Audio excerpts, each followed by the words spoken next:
Hallaien, ja, nå har vi kommet opp her på museeplass. I bakgrunnen så ser dere jo det fantastiske universitetsmuseet, Dyremuseet som vi pleier å kalle det.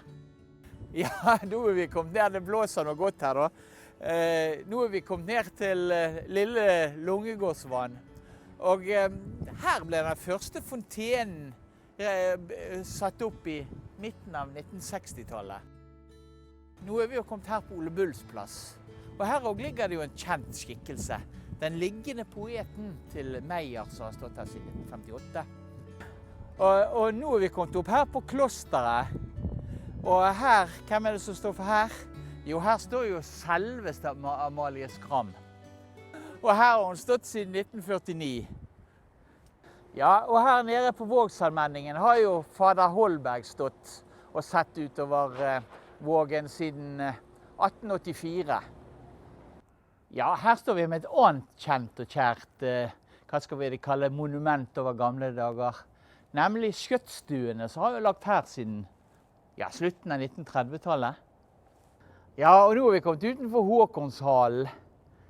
Ja, så kan dere stille spørsmålet, hvorfor har vi hatt denne lille byrunden?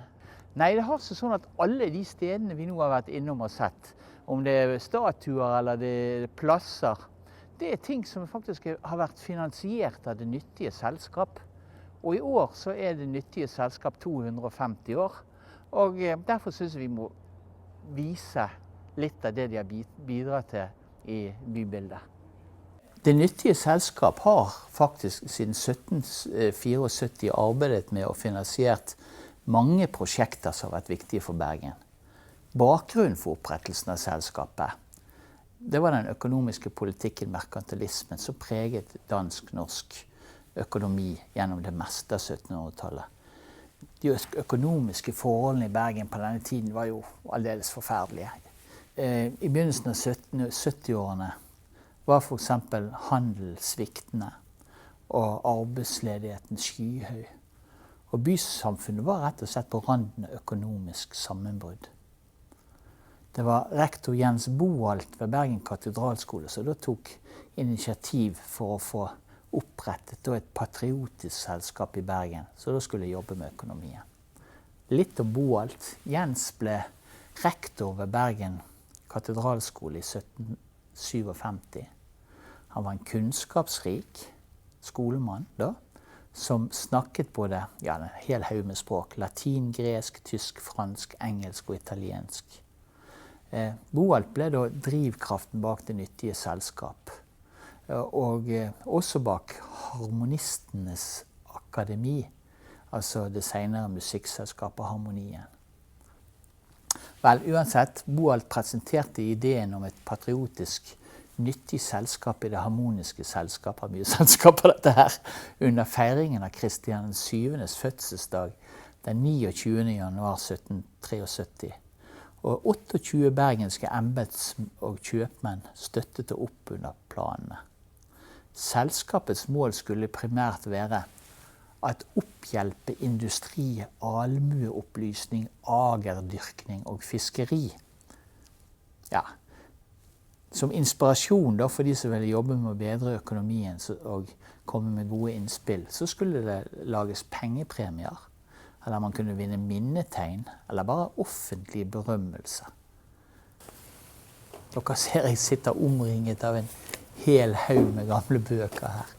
Dere skjønner det at Det Nyttige Selskap sitt kjempestore arkiv, det befinner seg ved Universitetsbiblioteket i Bergens spesialsamlinger, ved det som i dag heter manuskript- og librarsamlingen.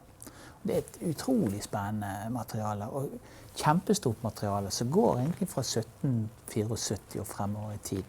Her er det alle slags ting. Jeg har lyst til å kanskje fortelle mer om dette en annen gang, bare så dere ser liksom bredden. Her er det regnskapsbøker fra 1820-årene og helt opp til 1902, med innførsler på hva som er gitt ut av penger og hva som er kommet inn av penger. Her er da artig sak forresten. Her er Lyder Sagens utkast til en premie for Det Nyttige Selskap med hans forklaringer datert 20. juli 1832. Og med Lyderen sine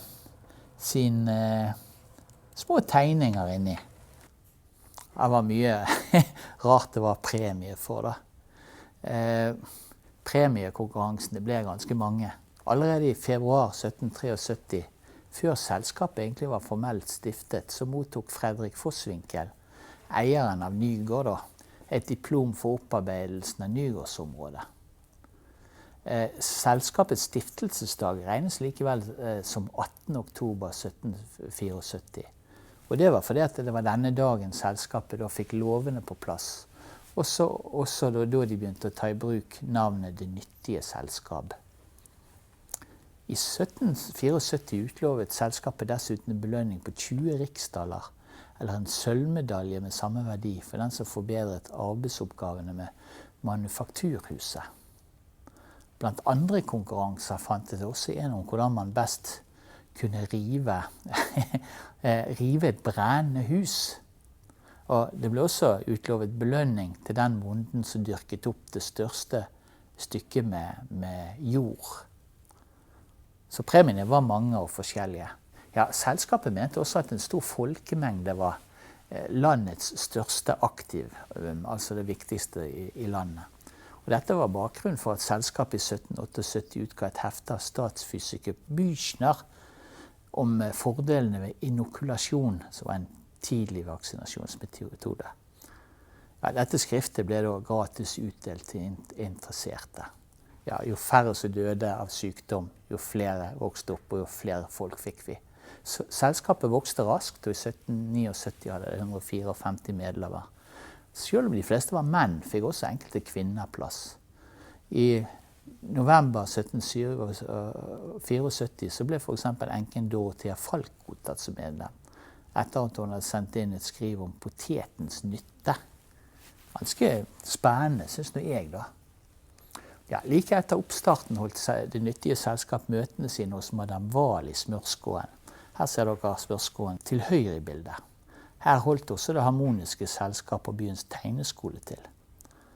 Det var Madame Fischer som skulle her beverte det høyfornemme selskap med hva det måtte forlange så vel av spisende som drikkende varer mot billig betaling, så det stod i de gamle skriftene.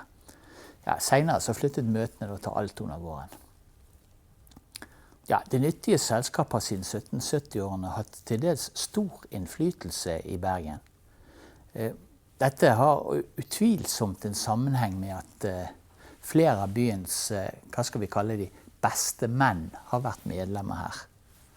Blant annet så var stortingspresident Christi såkalt preses, det er fint navn for leder da i selskapet, i årene 1831 til 1849.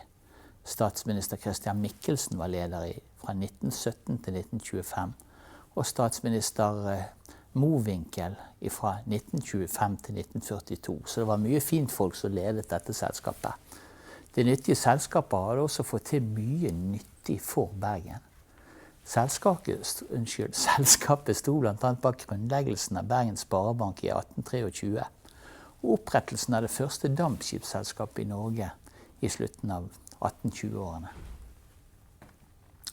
Etter hvert så det offentlige også tok på seg stadig flere, hva skal vi kalle det, allmennyttige prosjekter i Bergen, dreide Det nyttige selskap sin virksomhet fra 1850-årene og fremover mer mot forskjønnelse og det å skape gode byrom. Ja, mange av byens mest kjente landemerker er derfor rett og slett kommet på plass i bybildet, takket være Det nyttige selskap. Dette tror ikke folk vet. I forbindelse med Det nyttige selskaps 100-årsjubileum i 1874, så ble for eksempel initiativet tatt til å reise en Holberg-statue i Bergen. Statuen ble avduket på Vågsallmenningen på Ludvig Holbergs 200-årsdag, den 3. desember i 1884, i et typisk vått bergensvær som dere ser her. Også opprettelsen av museeplass på 1920-tallet skyldes selskapets arbeid. I 1925 sto nemlig den nye museeplassen på Nygårdshøyden ferdig, og med Kristi-støtten på plass. Det nyttige selskap med Christian Michelsen i spissen hadde da sørget for finansieringen. Det er jo ganske spennende. Dette er sånn som ikke folk vet. For ikke snakke om skulpturene, eller de såkalte kardinaldydene foran tinghuset, som da kom på plass på 1930-tallet. Mye skjedde på 30-tallet. På slutten av 30-tallet så var det også det nyttige selskapet som skaffet tomt og finansierte reisingen av skjøttstuene ved Mariakirken. Og tenk dere da at dette er bare et par eksempler på alle de typene virksomheter og ting som selskapet har bidratt med de siste 200 årene. Ja, og vi finner jo også mange synlige resultater av selskapets arbeid i de første etterkrigstiårene i byrommet vårt. I 1949 ble Amalie Skram-statuen utformet av Maja Refsum og avduket i Klosterhagen på Nordnes. Statuen var faktisk en gave til Bergen by i anledning det nyttige selskaps 175-årsdag. Og den første fontenen i Lille Lungegårdsvann ble også gitt av det nyttige selskap til Bergen på midten av 1960-tallet. Og så ikke det nok, utsmykkingen av Håkonshall etter andre verdenskrig og opparbeidelsen av parkanleggene på og rundt Sverresborg på 70-tallet er bare et par av mange andre eksempler på arbeid som selskapet har sørget for og er kommet på plass. For ikke snakke om, her har vi en av det nyttige selskaps medlemslister. Det forteller jo litt om hvem som er med her i byen da.